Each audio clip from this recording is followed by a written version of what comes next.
Yeah, there. So thank you for joining us today. Today again we have with us an art of living expert and an officer of the Vedic Dharma Sansthan. So what does Gurudev mean when he says you may not sleep but you will rest? Yeah, many people equate sleep with rest, but Gurudev differentiates it very beautifully. He says that rest comes from inner calmness, not just from closing the eyes. Sometimes the body is lying down, but the mind is running like a wild horse. This is not rest. Sometimes you're awake but deeply centered and connected. This is a profound restfulness. Through Sudarshan Kriya, Pranayama, and meditation, we tap into that dimension where the nervous system resets, the breath settles, and the mind becomes quiet in Vedic tradition. This is called Yogi Vishranti. The sleep is tamasic, rest is sattvic. A warrior may not sleep on the battlefield, but he can remain restful within. Gurudev here points to the same inner stability described in the Upanishads, where rest comes from Atmasthiti, resting in the self. When a seeker's prana is balanced, the body may be awake yet deeply at ease. This becomes the foundation of right action, right perception, and right devotion. Now, what is Bhava Pradhan as Gurudev mentions?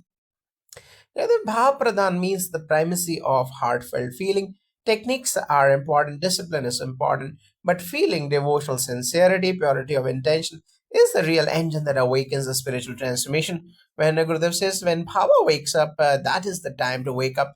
He means that inner calling, inner longing, and inner sincerity drive evolution. You wake up to your higher nature, not just from sleep. Scriptures say, Bhava Grahi Janardana. The divine grabs only your feeling, not ritual perfection. If the heart is sincere, even a small gesture becomes powerful. If bhava is absent, even the greatest ritual becomes hollow. In Vedic culture, the bhava pradhana is the core of bhakti, yajna, and the dharma. Gurudev revives this ancient truth. True growth is when emotion aligns with wisdom, then life becomes an offering rather than an obligation. Now, Gurudev quotes the Bhagavad Gita, Nasti buddhir ayuktasya. What does this mean for modern life? Jaydev, the line means for the one who is not united, there is no clarity of intellect, and without clarity, there is no peace. Today, our lives are fragmented, working here, worrying there, and emotionally scattered everywhere. When the mind is not aligned, decisions go wrong, relationships break, and inner confusion increases. Gurudev emphasizes that union or yoga brings back alignment. This yoga is not just physical postures, it is emotional integration, mental steadiness, and spiritual clarity. The Shankaracharya says, Ayuktasya, one who is not integrated cannot perceive the self. When the senses dominate, intellect becomes clouded. When intellect is clouded, dharma disappears. Gurudev brings a timeless Gita wisdom to the modern seeker by showing that peace arises from inner union, not outer comfort. A person connected to their center naturally exhibits clarity, compassion, and fearlessness. Now, Gurudev speaks about disconnection. जो आपने आत्मा से जुदा नहीं तो अपने से जुदा नहीं. What does this mean? Jagata, when one is disconnected from the soul, one becomes disconnected even from oneself. You may have achievements, possession, relationships, but if you are not aligned with your inner truth, everything feels hollow. People feel lonely even in crowds because they are alienated from their own deeper essence. Meditation reconnects us to who we really are, peaceful, joyful, and unshakable. The Upanishads call this the Atma Vrismriti, forgetting the self. When a person forgets who they are spiritually, life becomes a constant chase, desires increase, dissatisfaction arises, and one seeks fulfillment outside. Gurudev reminds us that connection to the self brings Atma Bodha, leading to harmony with oneself, society, and dharma. Now, why does Gurudev emphasize that without bhava there is no buddhi? The bhava is emotional intelligence, buddhi is intellectual intelligence. When emotions are fragmented, the intellect cannot function properly. Anger, jealousy, fear, and insecurity distort the perception. But when emotions are purified through devotion, service, and meditation, the buddhi becomes sharp like a laser.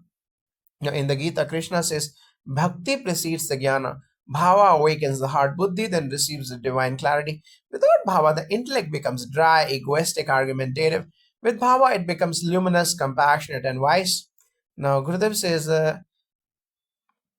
Ashantasya kutah sukham. How does this apply today? It means where is happiness for the restless one? Today, people try to find happiness through gadgets, travel, relationships, or success, but inner restlessness steals the joy out of every achievement. Gurudev teaches techniques that dissolve restlessness at its root in scriptures. Restlessness is rajas. Unless rajas is calm through pranayama, mantra, and discipline, lasting happiness cannot arise. Now, why does Gurudev say desires always exist, but the path to fulfillment must be right? Neither desire is natural, but when desire becomes greed, restlessness arises. The right path involves clarity, patience, and alignment with one's dharma. Dharma viruddha kama. Desire against dharma destroys the peace. Right desire, guided by wisdom, uplifts the seeker. Now, Gurudev speaks about being strong and stable. How does one cultivate this?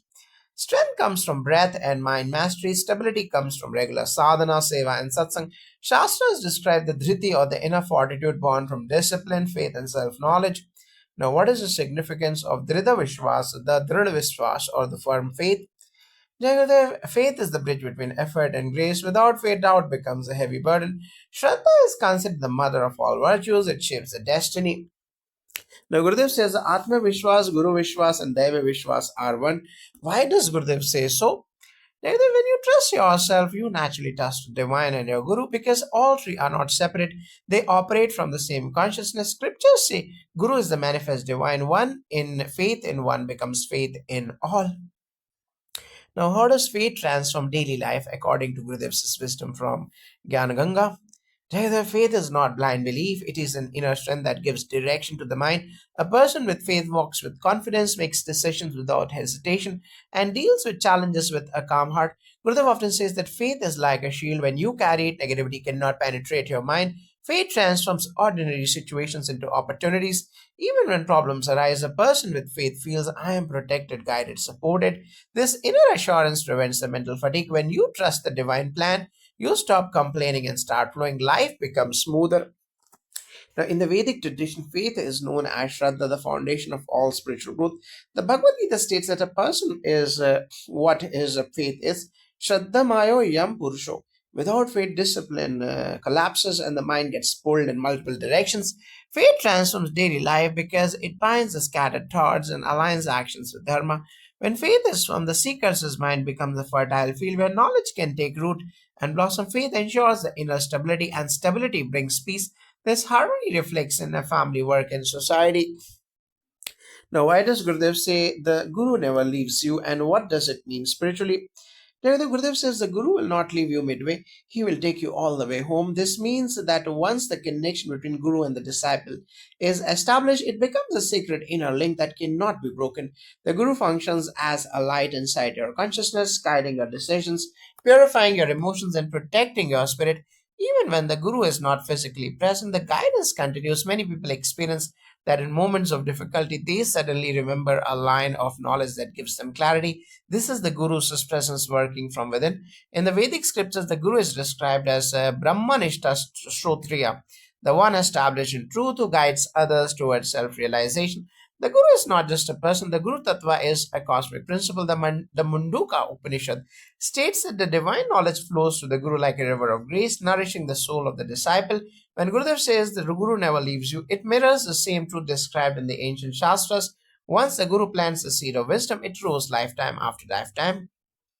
The connection transcends the time, space, and situations. Now, according to the Gita, what is the connection between peace and action?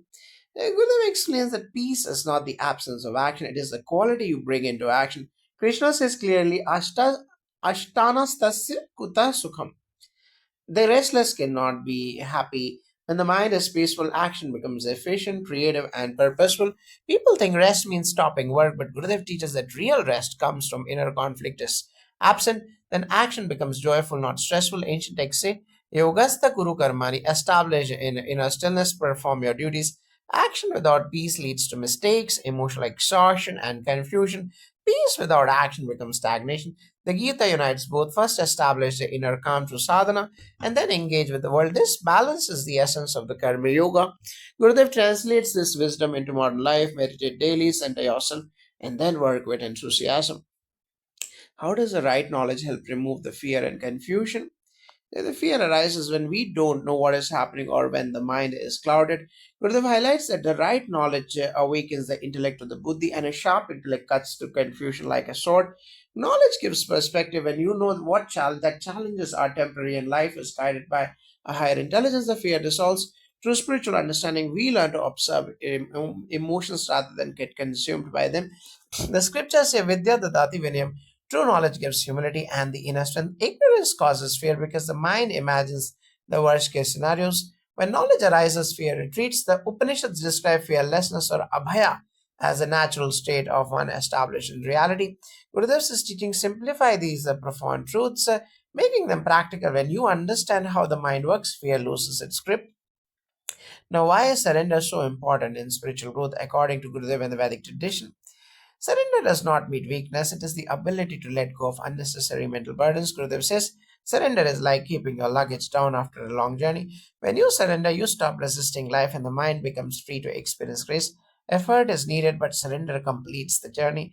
In the Gita, Krishna says, Sarva dharmam parityaja mam ekam saranam vraja. Surrender means returning to your natural state of trust in the divine. When ego drops, the wisdom flows. The Shastras say that surrender opens the gateway to blessings, intuition, and inner awakening. It is not submission, it is liberation. Now, how does meditation bring clarity to buddhi or intellect? Now, the Gurudev says the mind is like a lake when the water is still. You can see clearly through it. Meditation stills the ripples of thought. The intellect becomes sharp, decisions become accurate, and emotional imbalance reduces. People often report that after meditation they can focus better, remember better, and respond rather than react. The Vedas describe meditation as dhyana, where prana, senses, and mind align. When rajas and tamas settles, the sattva rises, and buddhi shines. Sattva is the light of clarity. Gurudev's methods revive the ancient yogic principle in a simple, accessible way, allowing even a busy person to experience the Vedantic clarity. Now, why does Gurudev emphasize simplicity as a spiritual value? Modern life glorifies complexity, but complexity drains the energy. Simplicity frees the mind. Gurudev teaches that when life becomes simple, thoughts reduce, belongings reduce, desires purify, the mind becomes naturally peaceful. Simplicity is the foundation for joy in Vedic life. Simplicity is called the Arjava, the straightness or unpretentious living. Sages lived with minimal possessions but maximum contentment. Simplicity reduces karmic entanglement because intentions remain pure. Gurudev revives this principle to protect the modern seeker from unnecessary mental noise. Now, what role does the self effort of the Purushartha play on the spiritual path? Gurudev teaches a beautiful balance. Grace is essential, but without self effort, grace cannot operate. The Purushartha is your sincere attempt doing sadhana, being disciplined, and practicing patience. When effort meets grace, transformation becomes effortless. Scriptures divide the Purushartha into four pillars of dharma, artha, kama, and moksha. A seeker who puts effort in the right direction aligns with the cosmic harmony. Grace then lifts him beyond limitations. Now, how can the ancient wisdom help modern people handle stress? The breath work, the meditation, and the knowledge dissolves the stress at its root. Stress is just excess demand on limited mental energy. Ancient techniques replenish that energy. Gurudev says stress is not in the situation, it is in the way we handle it. Ayurveda and yoga describe stress as imbalance in doshas and prana. Vedic practices restore balance, the mind regains its natural calmness. This is why ancient wisdom remains eternally relevant. How does the Gyan Ganga help seekers navigate modern challenges? Gurudev Gyan Ganga brings timeless truths into daily life. Gurudev simplifies deep concepts so anyone can apply them. Inner peace, strength, clarity, devotion, and surrender. The teachings reflect the essence of the Gita and the Upanishads. They were a spiritual compass. They offer a spiritual compass for a world filled with distraction and confusion. The Gyan Ganga is not just knowledge; it is lived wisdom. Jai Gurudev.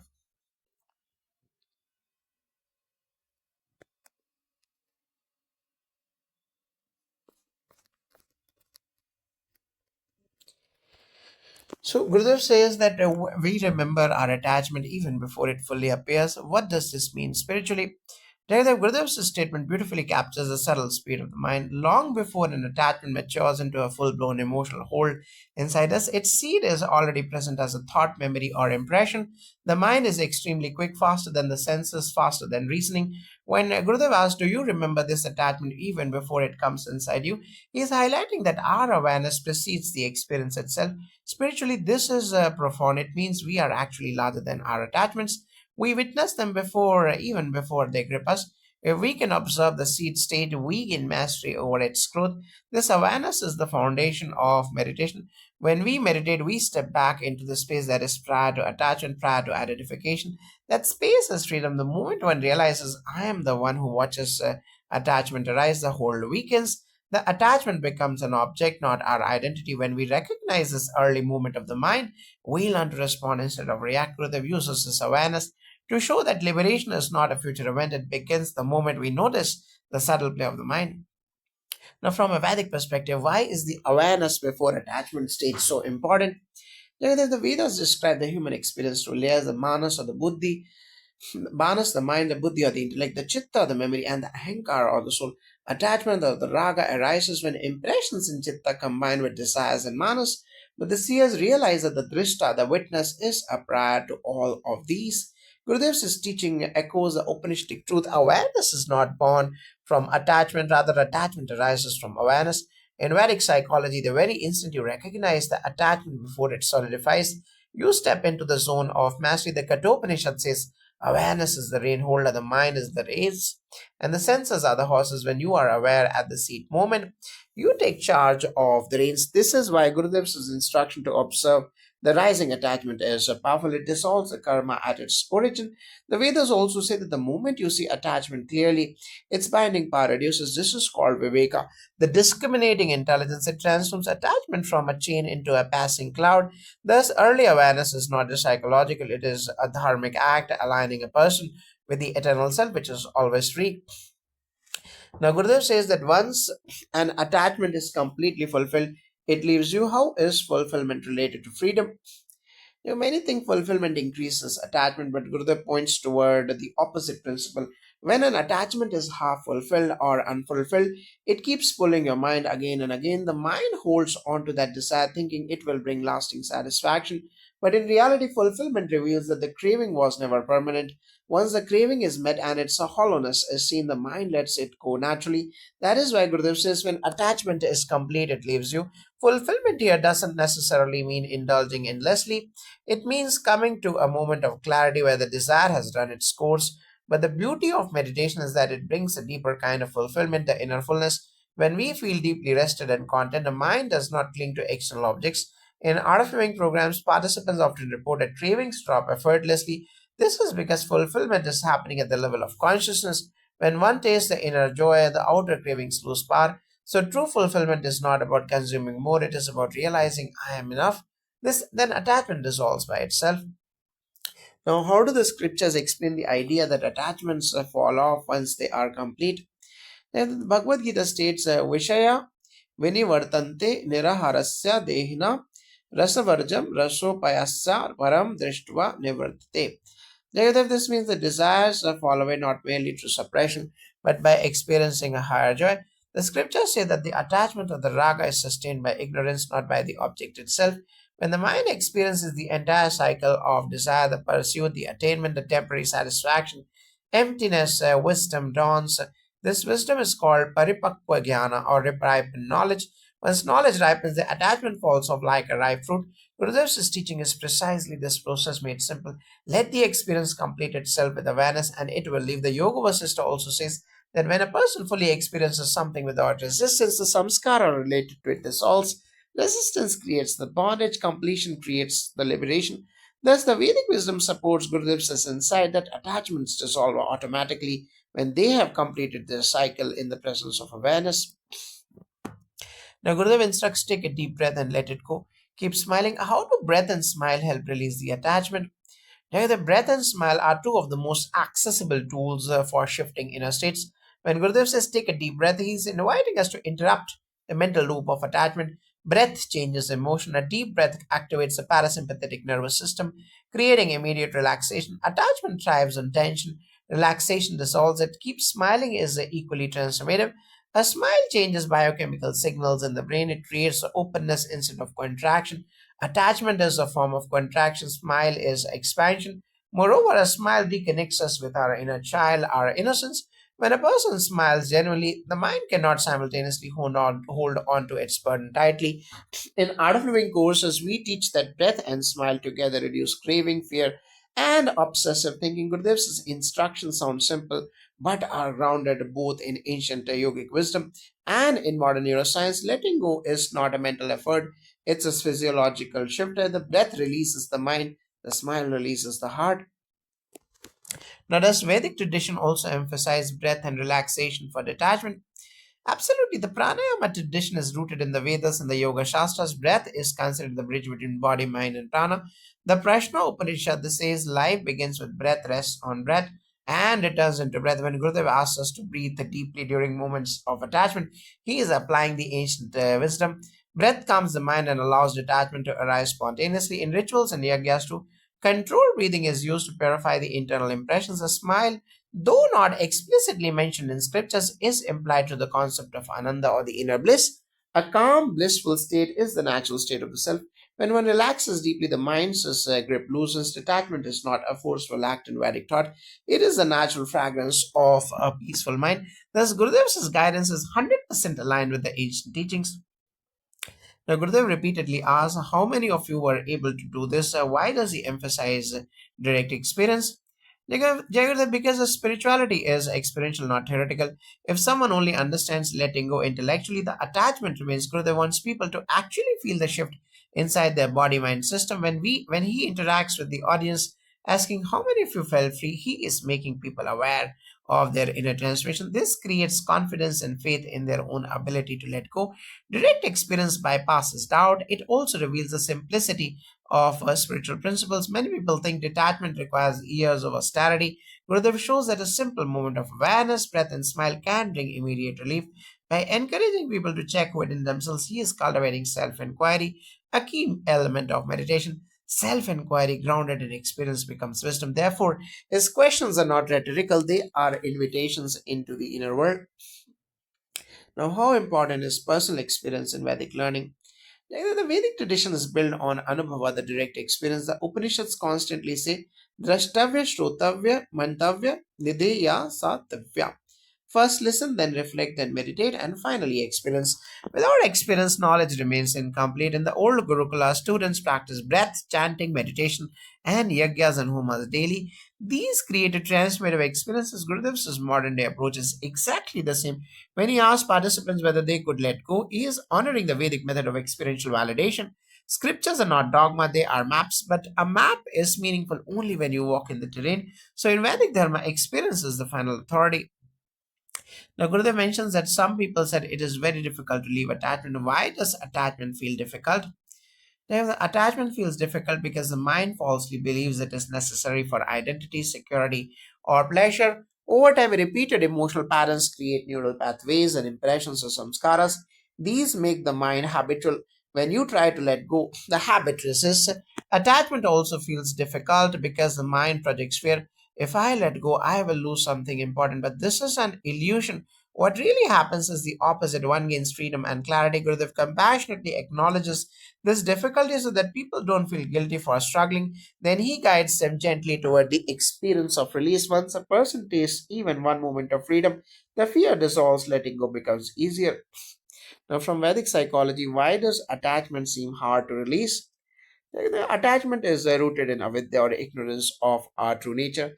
The mind mistakenly identifies itself with external objects and emotions. The Bhagavad Gita explains that the attachment is born from repeated contemplation of objects. The Dhyatu Vaishyan Pumsa. The more one thinks of something, the stronger the bond becomes. So, the difficulty is not inherent in the object, it is in the mind's conditioning. The good news is that the Vedas assert that the attachment is not real, it is superimposed. Once an awareness dawns, its grip weakens naturally. Gurudev is bringing this timeless truth into simple experiential teaching. Now, Gurudev gives an example. If you are walking in a wedding procession and still you are not able to dance, what does this metaphor signify? Gurudev's metaphor is poetic yet deeply psychological. A wedding procession represents life in its fullness, joy, opportunity, celebration, color, music. To walk in such a festive environment and still not be able to dance reflects the paralysis created by internal burdens. When the mind is caught in attachment, fear, or overthinking, even the most joyous situations fail to inspire participation. People may physically be present in celebrations but internally remain disconnected. This is the condition Gurudev wants us to recognize. Attachment dulls sensitivity. It absorbs attention inward toward worries and cravings. As a result, our spontaneity dies, but life demands spontaneity. Dancing in a wedding means being alive to the moment, responding from freedom, not from compulsion. Gurudev uses this metaphor to show how subtle mental knots rob us of life's natural rhythm. He is essentially saying you deserve to dance through life, but attachment stops you. Through meditation, deep rest, and awareness, these knots dissolve. When they dissolve, the natural joy of being springs again. Then, even without music, life becomes a dance. Now, how do the scriptures explain the inability to rejoice even when conditions are favorable? This condition is explained in both the Bhagavad Gita and a Yoga Vasista as a result of Vikshepa, the mental disturbance, and another veil of ignorance. According to the Gita, the mind that is entangled in desire cannot taste happiness even when placed in the midst of pleasure. Krishna says, for the restless mind, happiness is impossible. The Yoga Vasista describes this state beautifully. The mind becomes like a pot filled with muddy water. No matter how clear the surroundings, the inner water remains turbulent. When attachment dominates, it creates restlessness, dissatisfaction, and constant evaluation. Is this good enough? Will I get what I want? Such a mind cannot relax into joy.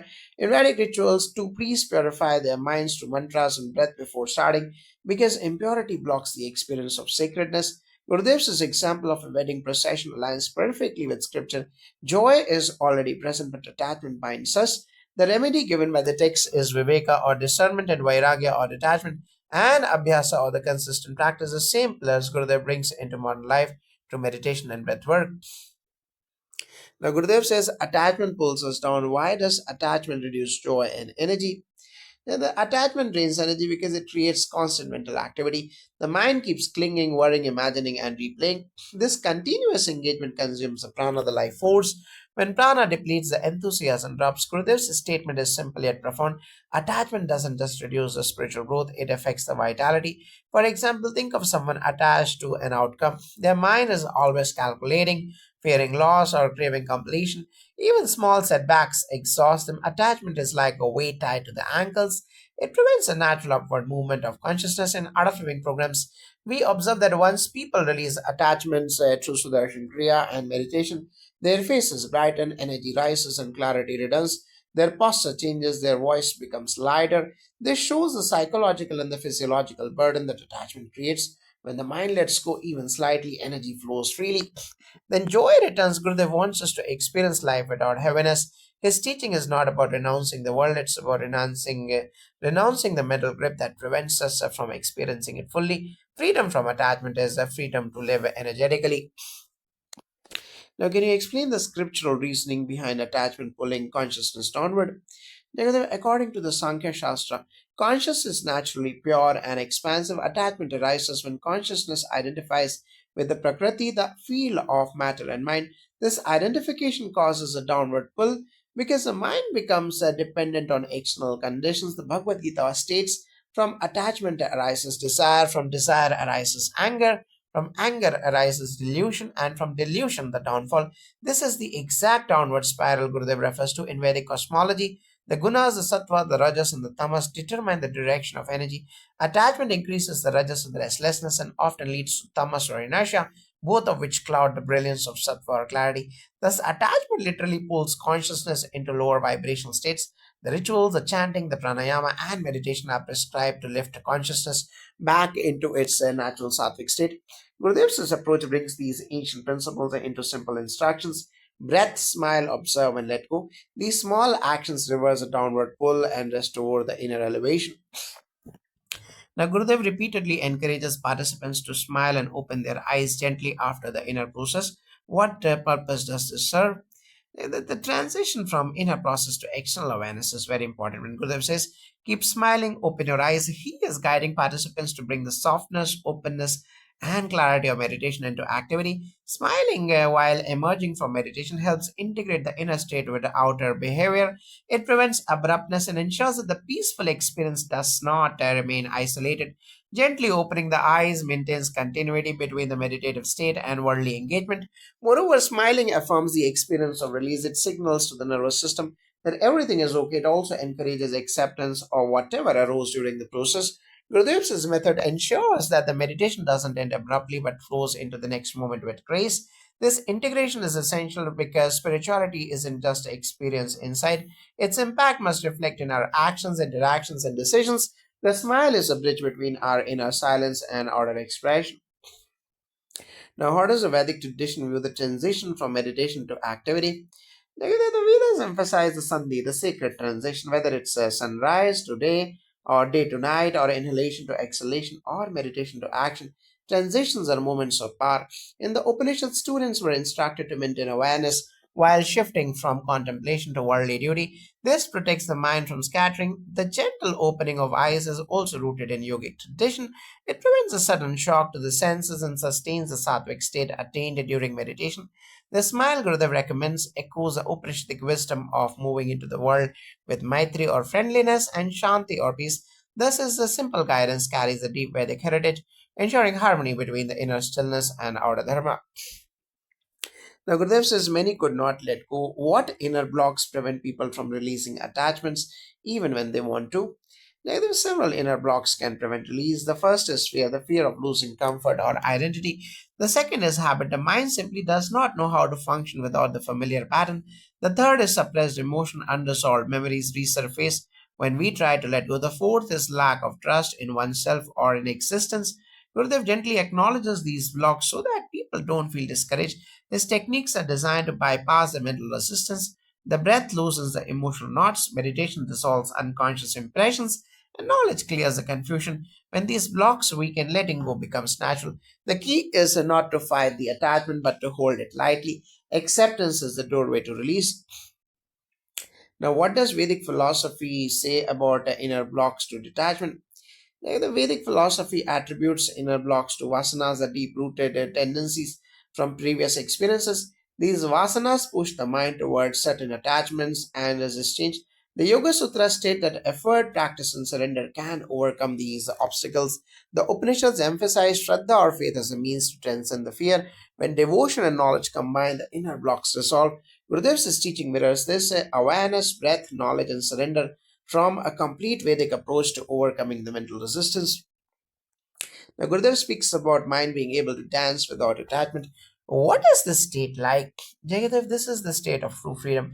When the mind dances without attachment, it is joyful without reason, active without anxiety, and loving without expectation. It is spontaneous, creative, and present. In this state, one participates fully in life but remains untouched by fluctuations. This is not indifference, it is heightened sensitivity with inner stability. One enjoys everything but clings to nothing. This is the very essence of meditation. The mind becomes like a clear blue sky. Thoughts may come, emotions may arise, actions may happen, but nothing leaves the stain. Such a mind flows gracefully through situations as if dancing. Gurudev wants us to experience this effortless joy. Now, how do the scriptures describe the dance of the mind without attachment? This is called Nirdvandva Sthiti, or freedom from dualities. The Gita says such a person moves through pleasure and pain with equal ease. The Bhagavatam describes it as Leela, the divine play. The Yoga Vasista calls it Chitta Ananda Vilasa, the playful expression of consciousness. In this state, life becomes a celebration, not a struggle. It is not escapism but mastery. Gurudev's teaching beautifully brings this ancient wisdom into everyday language. Your mind should be able to dance. It's a culmination of awareness, breath, devotion, and wisdom.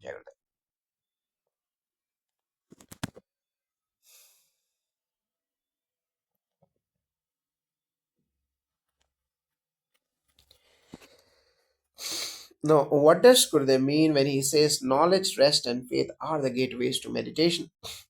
Jagadev Gurudev often says that meditation doesn't happen by force. It blossoms naturally when the soil of mind is prepared.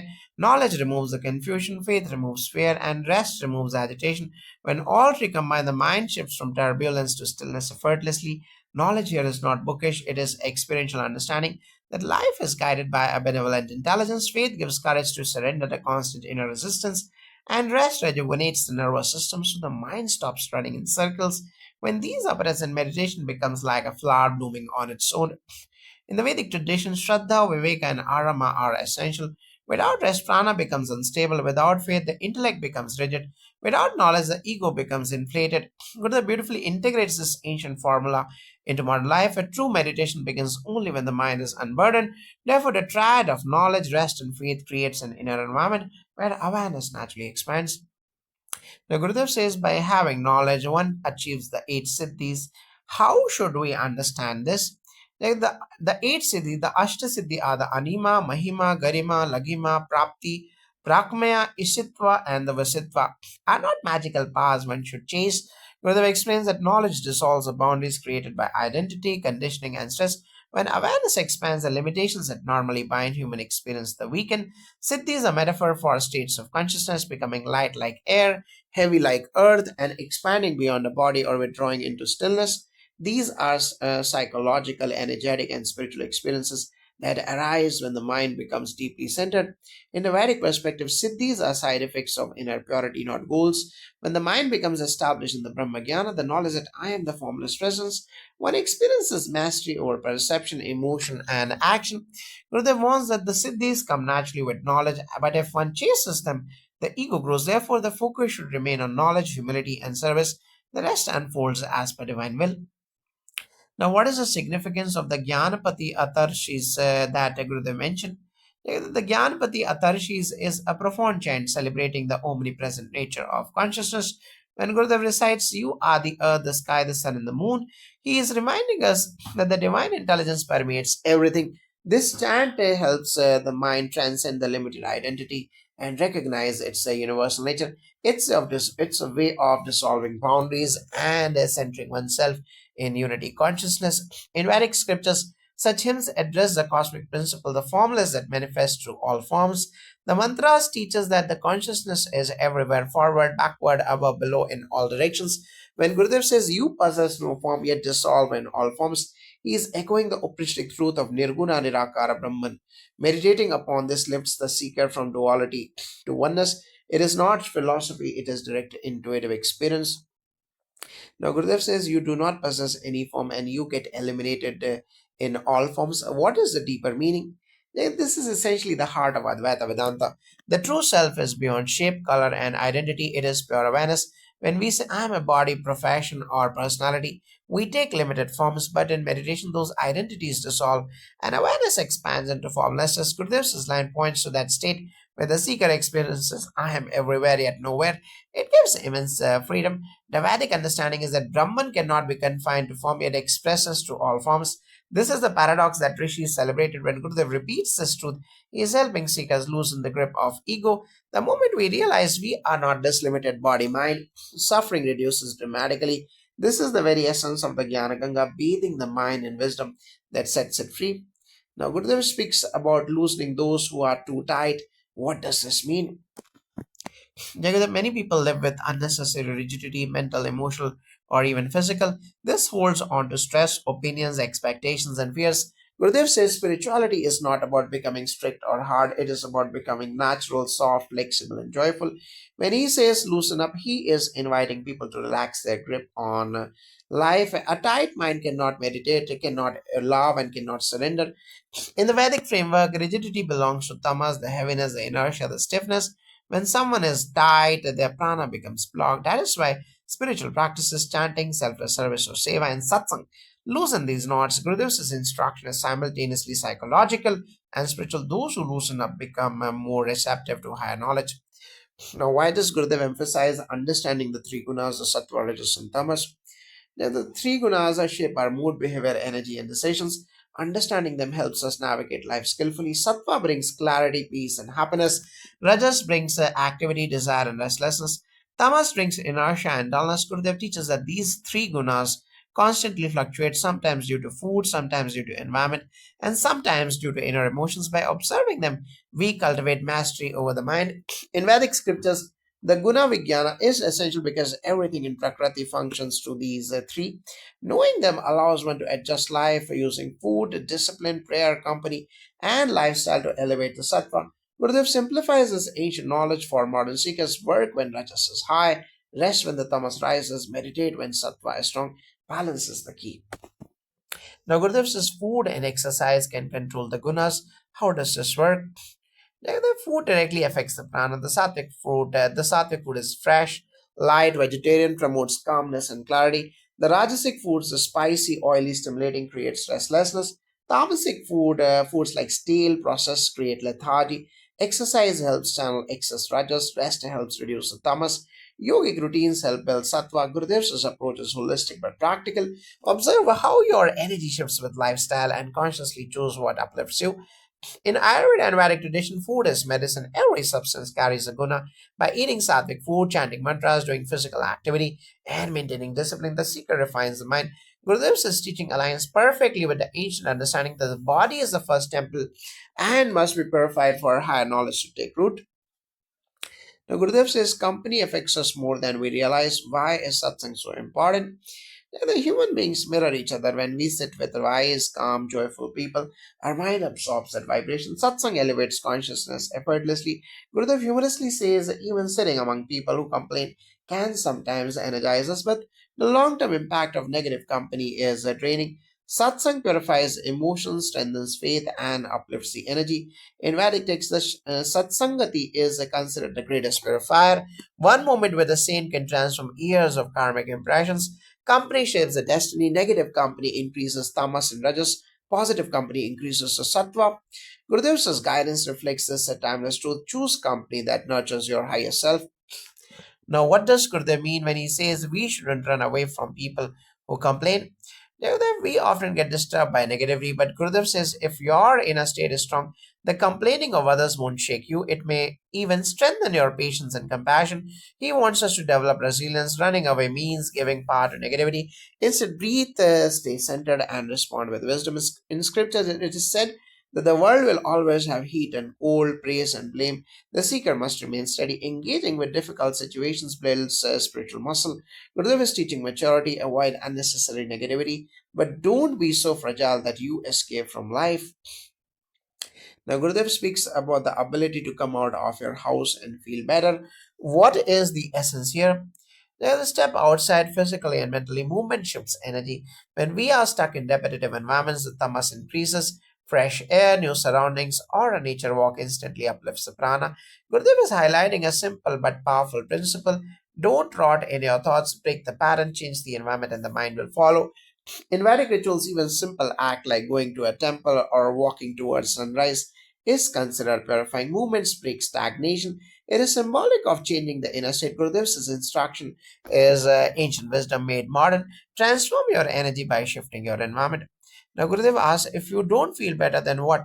How should we interpret this? Rather, this is his playful way of reminding us don't overthink, try something. If it works, great. If it doesn't, try something else. Life isn't a rigid formula. Growth comes from experimentation. Spiritual progress requires lightness and humor. Now, this reflects the Vedic principle of abhyasa or practice and vairagya or detachment. Do your best to detach from results. If something doesn't uplift you, let go and choose another path. The seeker must remain dynamic. Now, Gurudev describes how people can travel by car, by horse, cart, by anything. What is a deeper teaching? Like the paths differ, but the destination is one. Everyone and everybody comes to spiritual understanding through a different route. Some slow, some fast. Don't compare. Honor your journey. This echoes the Gita. Whichever path they take to reach me, I honor. That diversity in spiritual paths is natural and divine. Now, Gurudev says, I will do what I can, good or bad doesn't matter. What does this mean? Gurudev, he emphasizes action without guilt or pride. Do your duty wholeheartedly. Don't overjudge yourself. Don't fear mistakes. Learning comes through doing. Now, this is the Karma Yoga spirit. Karmanyavadi Karaste. Act sincerely, offer results with the divine. Now, Gurudev says different people may like bhajan or Ramana Maharshi. What is the point here? Gurudev, everyone is unique. One size doesn't fit all in spirituality. Honor diversity. Choose what resonates with your heart. Sanatana Dharma embraces infinite expressions of the divine. Gurudev reaffirms this inclusiveness. Now, what does Gurudev mean when he speaks of attachments we think we cannot live without? We cling to preferences, habits, emotions, people, and identities. Gurudev invites us to examine them and realize life continues even without them. This brings freedom. In scripture, the attachment or the moha veil wisdom, recognizing their impermanence leads to liberation. Now, why does Gurudev ask people to close their eyes and observe the attachments? Closing the eyes turns awareness inward. Attachments that look huge outside appear small inside. This introspection dissolves the emotional grip. Meditation is the doorway to inner disidentification. Observation weakens the attachment. The Gurudev says, don't think you cannot live without this attachment. How is this transformative? It shatters the dependency. When you realize you can live without something, a huge inner space opens up. This echoes the Upanishadic truth: the self is self sufficient, freedom is our nature. How can modern people apply the Gyan Ganga's teachings in daily life? Pause, breathe, and observe your gunas. Choose sattva, keep faith, and rest deeply. Meditate daily. Follow dharma and maintain balance and seek knowledge and cultivate equanimity. These teachings are timeless. Now, what is the importance of rest according to Gurudev? Rest resets the nervous system. Without rest, meditation is difficult and emotions dominate. Rest is strength. In Vedic healing, rest is a pillar of renewal. Even prana needs rejuvenation. Rest is sacred. Now, what is the final message of this segment of Gyan Ganga? Loosen up, understand your nature, uplift your energy, meditate and embrace life with lightness. Know yourself as formless, omnipresent, and consciousness. Live with wisdom, balance, and devotion, Jagadev.